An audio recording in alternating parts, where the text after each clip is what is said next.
กราบสบายดีพี่น้องของพายเบิร์ดสุคนเบิร์ดทุกหม่องทุกบอนเนาะคลิปนี้ก็สิพาทุกคนไปกินข้าวเที่ยงอยู่หน้องเตาเนาะแหล่งท่องเที่ยวคือบอนพักผ่อนหย้อนใจเนาะทุกคนอีกบอนหนึ่งเนาะซึ่งทานวัดพระธาตุยิงหั่งเข้าไปประมาณ5 กิโลเมตรนะทุกคนโดยเส้นทางก็เริ่มจากบ้านถาดยิงหั่งเนาะเริ่มตรงไปตามทางยางเรื่อยๆเนาะทุกคนสำหรับพี่น้องหรือว่าทุกคนเขามาเบิ่งเขามาชมคลิปนี้แล้วก็ฝากกดไลค์กดติดตามคอมเมนต์เป็นกำลังใจนี่เด้อหลังจากเขาเดินทางมาประมาณพักหนึ่งหรือว่า1 กิโลเมตรเนาะได้มาหอดบ้านโพนชิมเนาะทุกคนแล้วจะเดินทางไปต่อตามทางยางไปเนาะหลังจากเขามาหอด3 แยกของการบ้านเขาจะเลี้ยวซ้ายนะทุกคนเลี้ยวซ้ายไปตามทางยางเรื่อยๆเนาะและภารกิจของเฮามื้อนี้ที่ไปน้องเตาก็คือพาพี่น้องไปกินกุ้งเต้นหรือว่าไปกินอาหารพื้นบ้านต้มปลาคอใหญ่เนาะทุกคนและก็ชมบรรยากาศภายในน้องเตาและตอนนี้เขาก็เดินทางมาหอดน้องเตาเป็นทีเรียบร้อยทุกคนบรรยากาศก็สิประมาณนี้ทุกคนนั่งชิวๆฟังเพลงเบาๆจิบเบียร์เย็นๆชมธรรมชาติอันนี้ก็สิเป็นสวนอาหารซื้อสวนอาหารเพิ่นนะทุกคนเป็นร้านของเพิ่นกับบริการดีอันนี้ก็สิเป็นกุ้งเต้นนะทุกคนมีคนมักกินเนาะมาน้องเตา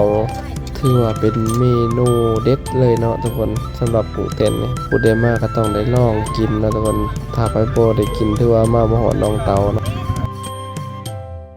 อันนี้ก็เป็นภาพบรรยากาศเนาะพี่น้องปองปายเพิ่นมารวมโตวกันเนาะกินข้าวสามัคคีเมนูมื้อนี้ก็มีต้มปลาคอใหญ่ต้มยำปลาข้าวผัดอาหารก็มีหลากหลายอย่างนะทุกคนเลือกกินได้สำหรับวันพักผ่อนเนาะผู้ใดอยากมาพักผ่อนหย่อนใจก็แนะนำเลยเนาะเงียบสงบดีอาหารก็แซ่บวิวก็งามนะทุกคน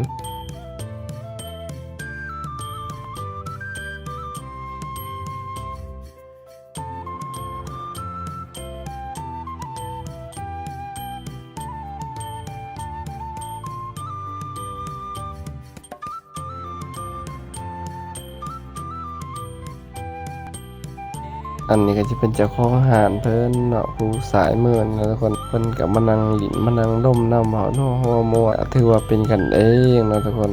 และบรรยากาศสำหรับยามมื้อแลงเนาะสำหรับผู้ใดอยากมาตั้งแคมป์ก็มาได้เนาะทุกคนเนาะมาตั้งแคมป์คืนกีตอกกีตาร์เนาะเขาเจ้าก็มาอยู่เนาะทุกคนสิคำสั่งเครื่องดื่มน้ำเพิ่นเนาะเพิ่นก็สิอำนวยความสะดวกห้องน้ำห้องในเนาะทุกคนก็สะดวกสบายเนาะและนี่ก็เป็นภาพบรรยากาศเนาะของพี่น้องเพิ่นก็กำลังร้องเพลงกำลังได้ที่เนาะ